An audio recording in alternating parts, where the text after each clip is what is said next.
Slow cinematic zoom through dark, ancient hallways, whispers echo, as if you've stumbled into a forbidden chamber. Voice drops to an ominous whisper. They never wanted you to hear this, not you, not now. Not here.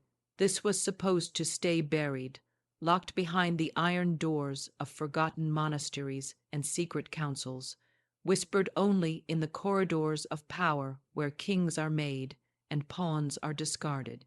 But you've stumbled upon it, the sentence that rewires reality, the sentence that was carved out of ancient law before your first breath, a sentence so potent, so dangerously aligned with spiritual authority, that it bends the fabric of life in under 24 hours.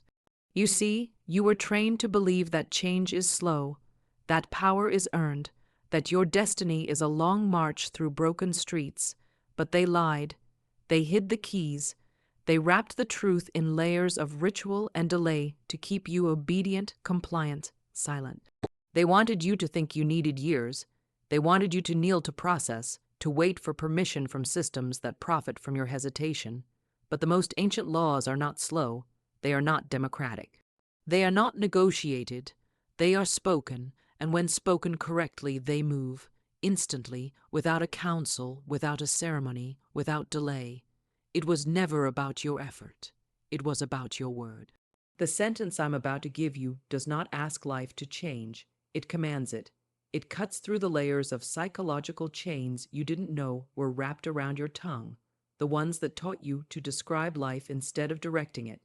And once you speak this sentence, you will not simply know the truth. You will become it. But let me warn you, this knowledge will cost you your old identity. You cannot carry the victim and the ruler in the same body. Once you hear this, once you speak this, your former self will have no place to return to. That's why they've kept this hidden, because the man who speaks this sentence cannot be controlled, and I am here to hand it to you. But once we begin, there is no going back. They programmed you to wait for better timing, to wait for signs, to wait for permission. They designed a world where you would bow to the clock, kneel to circumstance, and worship the illusion of process. You were taught to ask life to deliver, instead of commanding life to obey, and so you drifted, you worked harder, you collected strategies like broken swords, none of which could pierce the veil, but you never paused to question who taught you to wait, who whispered that change must take years, who constructed the prison of someday. It was not spirit, it was not law, it was not truth. It was the architects of delay, those who understood that if you ever discovered the immediacy of the spoken word, you would be dangerous. You would be untouchable. You would be free. So they buried the key under layers of psychology, bureaucracy, and spiritual theater. They needed you to kneel to rituals you didn't understand, to follow blueprints designed to keep you circling the same mountain of frustration.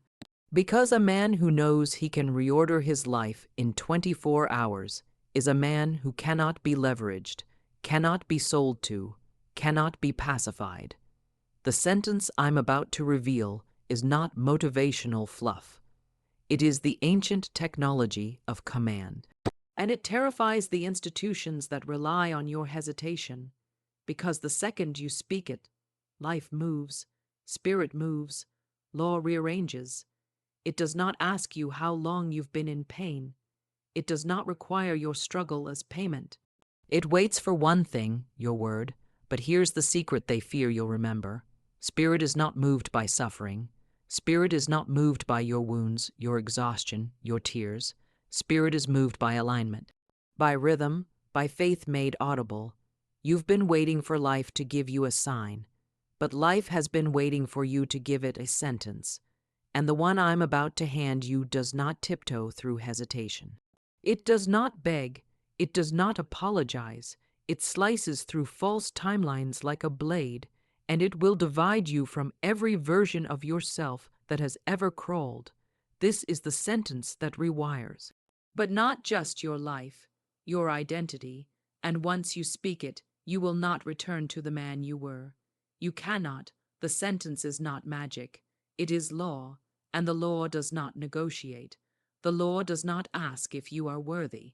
The law does not calculate how long you've been wandering. It responds to one thing: alignment. You see, they constructed your cage with invisible bars. The most brutal prison is not built with iron, but with language. They trained you to speak your limits, to narrate your struggles, to repeat the sacred scripts of delay until they calcified into your bones. Words like, "I need more time," "I can't afford it," "I'm not ready yet." These are not neutral phrases. These are incantations, spells you've been tricked into casting over your own life, day after day, until the rhythm of your speech enslaved you. They taught you to beg for what you were born to command, to wait for what you could have spoken into form, and the systems you serve, they profit from your silence. They flourish while you stall. They grow while you doubt. Because a man who doubts his voice is a man who cannot build, cannot break free, cannot reign. You are meant to govern reality, not describe it. But without command, the invisible forces around you remain dormant. They require a decree, and until now you've given them none. But once you speak this sentence, the old programs fracture. The loops collapse, the drift ends, because the man who speaks this sentence is no longer seeking life. He is summoning it. This is where most men turn back. This is where most hesitate, afraid of their own authority, terrified to realize they have always been the one in control. But you will not turn back, because you are beginning to see through the veil. You are beginning to remember that you were not sent here to wait. You were sent here to speak, to direct, to awaken the architecture of power coded into your voice. And the sentence I will hand you is not passive. It does not wait for conditions to align. It commands the alignment. It bends the clock. It activates the law. When you speak it, you are not asking life to cooperate. You are declaring that life has no choice. And when that realization pierces you, when you feel the gravity of your own voice, everything changes. But let me tell you why most men never reach this place. It's not because they lack potential. It's because they've been seduced by the cult of effort. The great lie of our age is that life rewards the hardest worker, that if you suffer enough, grind enough, sacrifice enough, you will eventually be worthy. But you've seen it. Men who break their bodies for decades and still die waiting. The world sold you effort as a substitute for power, labor as a replacement for alignment. They needed you to equate exhaustion with progress, because a man who never pauses to question is a man who never speaks with precision. Effort without alignment is spiritual self-sabotage. It's pouring water into a broken cup. It is movement with no arrival. They taught you to worship motion, to chase, to hustle, but they never taught you to command. And the sentence I am giving you does not come from the temple of hard work. It comes from the throne of authority. It does not ask you to earn. It asks you to speak. Spirit does not move for the exhausted. It moves for the aligned. And when you finally dare to utter the sentence, not softly, not with trembling, but with the rhythm of a king, you will watch the machinery of the invisible rearrange. This sentence slices through the false scaffolding of years and delivers a verdict the world cannot overrule. But hear me, this is the moment of separation. Once you speak this, you sever ties with the version of yourself that begged life to change. You exit the system that fed on your waiting. You abandon the identity that survived on hope. And you enter the domain of men who do not hope. They command. It is a dangerous place. There is no applause here. No validation. Only velocity. Spirit does not delay when it recognizes its own rhythm in your voice. So I ask you now, before you go further, do you really want to know this sentence? Do you truly wish to step into the life that is already waiting for you? Because once you speak it, you cannot return. If you are ready, type in the comments right now, I command my turnaround. I command my turnaround. Twice. Anchor it. Burn it into the algorithm and into your identity. Because from this moment on, you are no longer waiting. You are awakening. There is a war beneath the surface of your life, a war between the man you were programmed to be and the man you were destined to become. This war is not waged with weapons. It is waged with words, and the greatest tactic your oppressors have ever used is simple. They taught you to narrate your life instead of declaring it, to speak as an observer, not a governor, to describe your chains instead of shattering them. You were trained to speak what you see, not what you summon, and as long as you continue to repeat the language of the seen, the unseen cannot respond. Spirit is not waiting for your pain, it is waiting for your precision. The sentence I am giving you will not feel familiar. It will feel like trespassing because you have been conditioned to fear your own power. You have been conditioned to tremble in the presence of your own authority. Because if you ever realized how quickly life obeys a man who speaks with rhythm and command, you would walk through every false door as though it was already open. The sentence is not a chant, it is not a plea, it is not an affirmation, it is a key, and keys do not negotiate with locks, they open them. And when you speak it, you must understand that the forces that have kept you in cycles will tremble, not because they are powerful, but because they have relied on your silence. Once you issue a decree, the patterns that trapped you lose jurisdiction. They collapse. The timelines you thought were fixed begin to bend, because this is ancient law, not man's law, not cultural law, spiritual law. And spiritual law does not require a process. It requires a sentence. You were told that healing is a mountain, that success is a marathon, that change is slow. But that was their system, the system of those who need you tired, distracted, obedient, the system that fears the man who speaks with certainty. And when you speak this sentence, you exit that system. You move into a place where delay has no oxygen, where fear has no dominion, where time has no chains, and the man who lives here is not controlled. He commands, listen carefully, there is a sound buried inside your bones that the world has tried to mute, a sound that was never meant to ask for permission, a vibration older than language, older than culture, older than fear. It is the sound of a man who remembers who he is. And when you speak the sentence I'm about to give you, you will not just speak to life, you will speak to yourself. You will summon the version of you that has been waiting in silence, waiting behind the cages of hesitation, waiting beneath the rubble of false timelines. This sentence is a key, but not just to doors outside of you.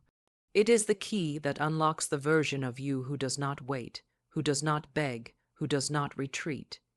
You see, the most brutal deception was not that life takes time. It was that you need to ask for what already belongs to you. They convinced you to negotiate with your own destiny.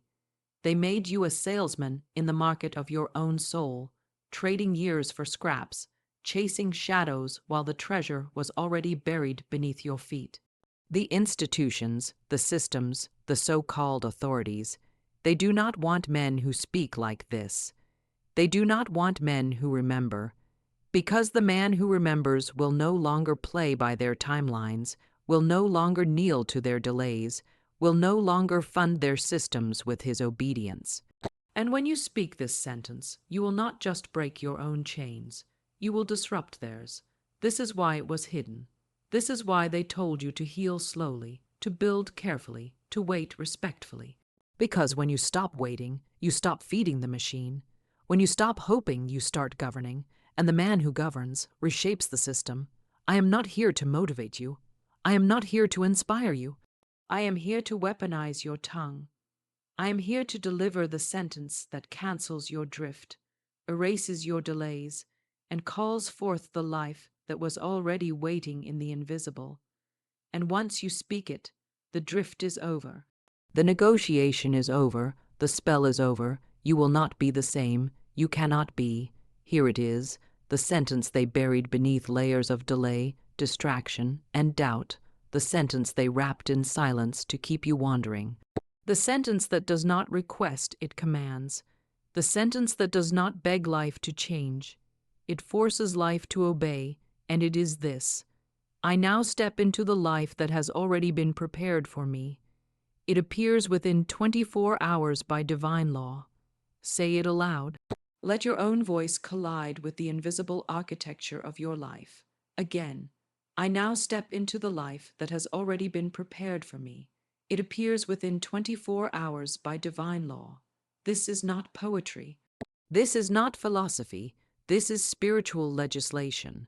When spoken in rhythm, it activates 3 laws that most men will never touch. The law of assumption. You are stepping in, not waiting. The law of divine timing. The life is already prepared. You are not chasing, you are claiming. The law of immediate demonstration. It appears within 24 hours by divine law. You are not asking, you are commanding, and when this sentence leaves your mouth, something ancient ignites. It slices through the false scaffolding of your delays. It calls forth what was already written, what was always waiting, what no system, no gatekeeper, no delay could ever truly block, because the delay was never external. It was in the absence of your command, and now that absence is gone. Understand, this sentence does not move life because it is loud. It moves life because it is aligned. It does not bend reality through noise. It bends reality through authority. Most men will hear this sentence and return to the safety of waiting. They will think it's interesting. They will save it for later. But a few will understand that this sentence is not something you admire. It is something you deploy. It is a weapon, a code, a doorway. Speak it again. Speak it like you are the architect, not the wanderer. I now step into the life that has already been prepared for me. It appears within 24 hours by divine law. This is where the old timelines dissolve. This is where the loops end. This is where the man you were programmed to be finally falls, and the man you were destined to be rises. Life is no longer asking you to wait. Life is now waiting on you to speak.